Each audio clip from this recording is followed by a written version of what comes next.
Hello, students. Welcome you all on English Literature Topics platform. And yes, I am shooting on my bed because in my home, only this place where I can feel silence and make a video without disturbance. So, yes, I'm on my bed. Okay, let's begin with the topic. So, today's topic is imagism or imagism movement. Imagism movement or imagism. What is imagism movement or imagism? Imagism is an early 20th century England and American movement. It is very short movement. It launched approx 1912 and ended in 1917. So it is very short movement, approx 5 years movement. And this movement is reactionary movements against romanticism and Victorian poetry. You got my point. ये जो movement है इमेजिज्ड movement, ठीक है, ये एक modern literary artistic movement है जो कि अर्ली 20th सेंचुरी में स्टार्ट हुआ. 1912 से 1917 तक इसका जो है टाइम स्पेन है. ये बहुत ही शॉर्ट मूवमेंट था और ये मूवमेंट जो है वो अगेंस्ट है किसके? विक्टोरियन और रोमांटिक पोइट्रीज के. क्यों अगेंस्ट है विक्टोरियन और रोमांटिक पोइट्रीज के? क्योंकि ये उनकी तरह जो है अपनी पोम में बिना मतलब के वर्ड्स नहीं यूज करता. और कौन नहीं करता यूज? इमेजिज्ड मूवमेंट है. जो इसके पायनियर्स हैं, वो जो पोएम लिखते हैं उनकी पोम में बिल्कुल डायरेक्ट मीनिंग होता है और बहुत जो है कम वर्ड्स का यूज होता है. अननेसेसरी वर्ड्स को ये यूज नहीं करते. ये उन्हीं वर्ड्स को यूज करते हैं जिनका एक्चुअल में पोम में मीनिंग है और जिनका एक्चुअल में ज़रूरत है पोम में. ठीक है, ये इमेजिज्ड मूवमेंट है इन शॉर्ट. अब हम इसको इन डिटेल बात करते हैं. तो इसके जो फादर है वो टी.ई. ह्यूम माने जाते हैं. ठीक है, टी.ई. ह्यूम की 2 पोम्स आई थी.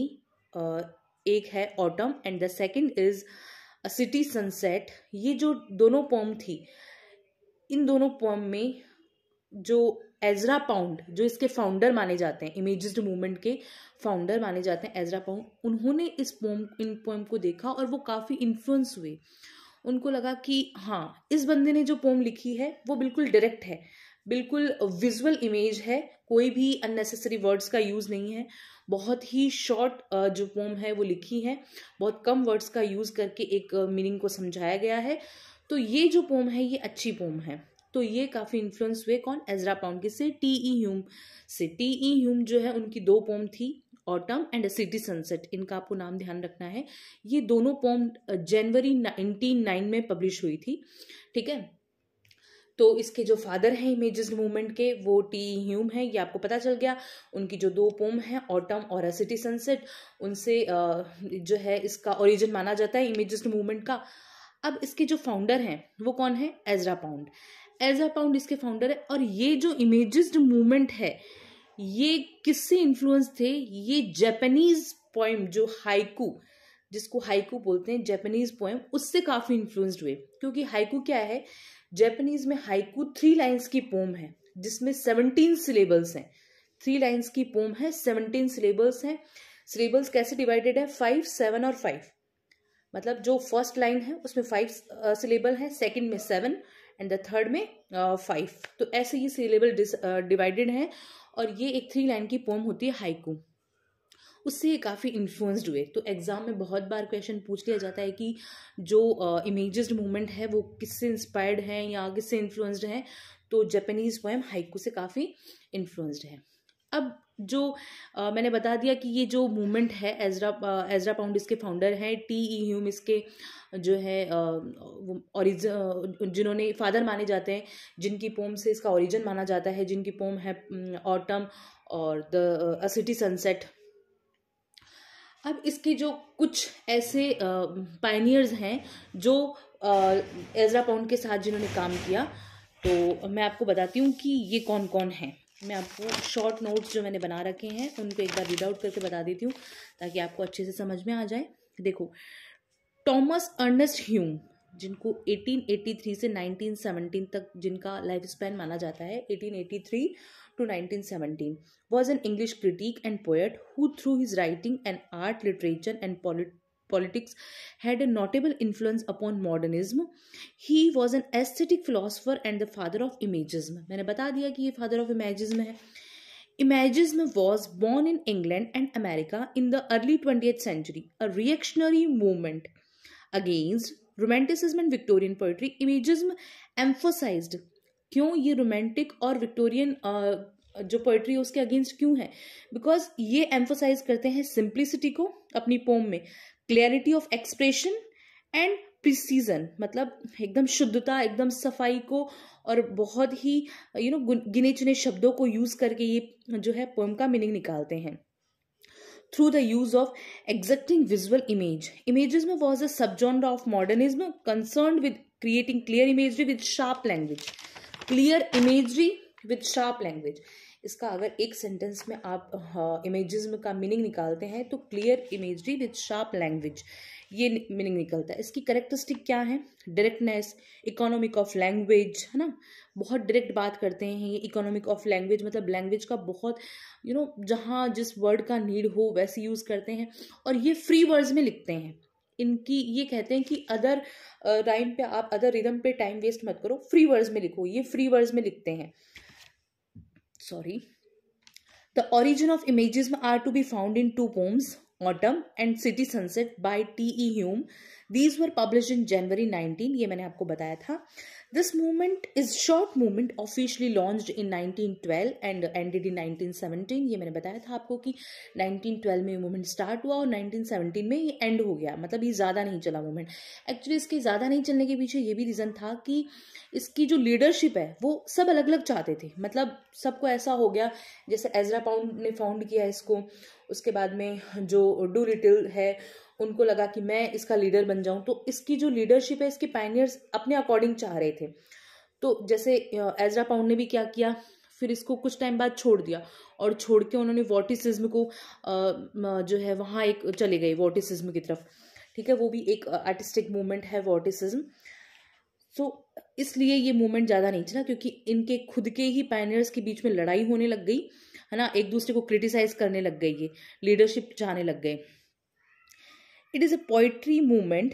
It was one of the first modernist literary movement in the English language. Imagist poetry is characterized by sharp, clear language. It rejects, ये क्या reject करते हैं? Sentimental words, more typical of romantic and Victorian poetry. Sentimental words को जो है ये reject करते हैं, और जैसा कि मैंने बताया कि ये विक्टोरियन और रोमांटिक पोएट्री को रिजेक्ट करते हैं. इसके मेन सिद्धांत क्या क्या हैं? एक्चुअली जो एजरा पाउंड है उन्होंने इसके 3 मेन प्रिंसिपल्स दिए हैं, 3 टीनेट्स दिए हैं. वो 3 टीनेट्स क्या है ये आपको बिल्कुल ध्यान में रखने हैं. ये 3 टीनेट्स आपको विकिपीडिया पे मिल जाएंगे, आप देख सकते हो. First is be economic in your word. ठीक है, be economic in your word. Use every word in your poem must have a specific use, otherwise get rid of it. अगर आप कोई अपनी पोम में वर्ड यूज करते हैं, be economic in your word, use every word in your poem must have a specific use. उसका use होना चाहिए. अगर आपने कोई वर्ड यूज किया है, अपनी पोम में वर्ड डाला है, तो उसका यूज होना चाहिए. Otherwise get rid of it, उसको हटा दो. अगर उसका यूज ही नहीं है तो उसको हटा दो. उसका अननेसेसरी मीनिंग क्यों निकालें, उसको अननेसेसरी क्यों हम अपनी पोम में डालें.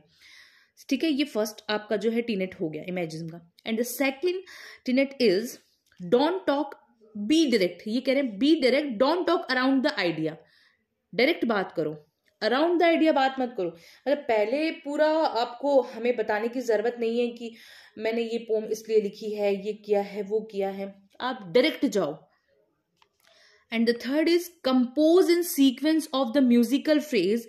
इन other words use free words instead of stocking in a specific rhythm. आप किसी एक रिदम, स्पेसिफिक रिदम पे चिपके रहने के बजाय आप क्या करो, फ्री वर्ड्स का यूज करो.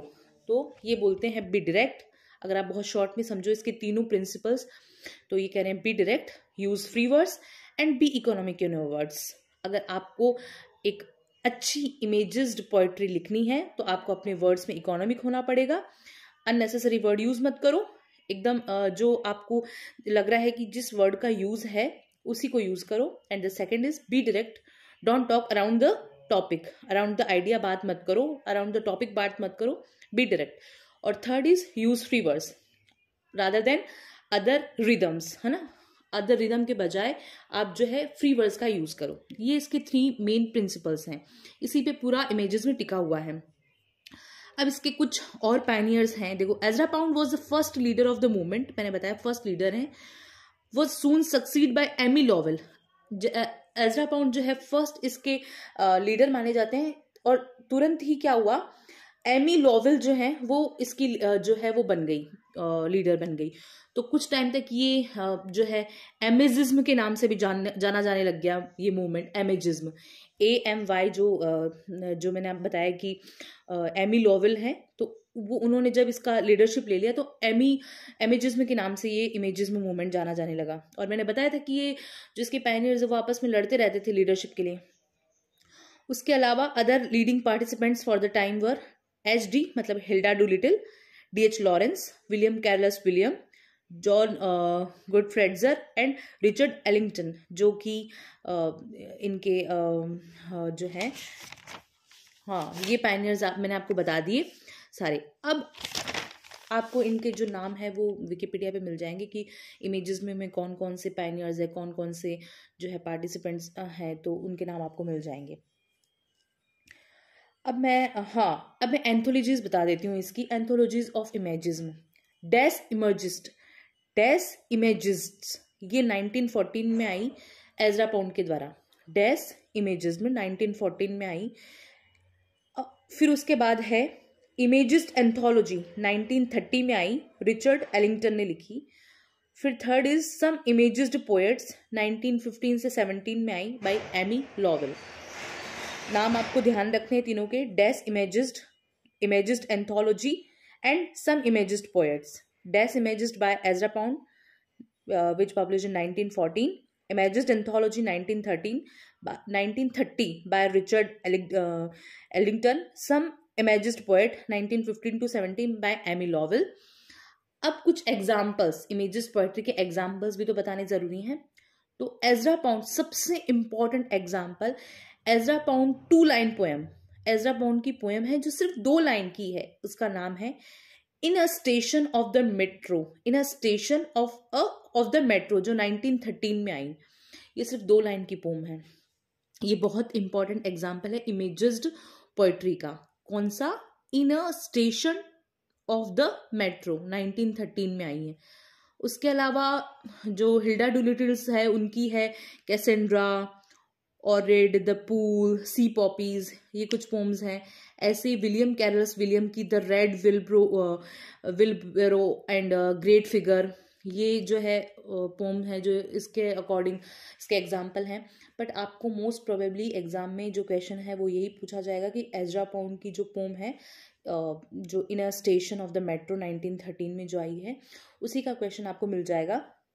इसके अलावा जो इसके एंथोलॉजीज है, जैसे डेस इमेजिस्ट है, उसका क्वेश्चन मिल सकता है कि कब आई, 1913 में एजरा पाउंड जो है उनके थ्रू आई। इमेजिस्ट एंथोलॉजी जो 1930 में आई, रिचर्ड एलिंगटन लाया। सम इमेजिस्ट पोएट्स जो 1915 से 17 में आई, जो एमी लॉवेल की है। सो ये इसके एंथोलॉजीज है। आई होप आपको ये जो इमेजिस्ट मूवमेंट है ये अच्छे से समझ में आ गया है। इसमें ज़्यादा कुछ नहीं है, ये बहुत शॉर्ट मूवमेंट है।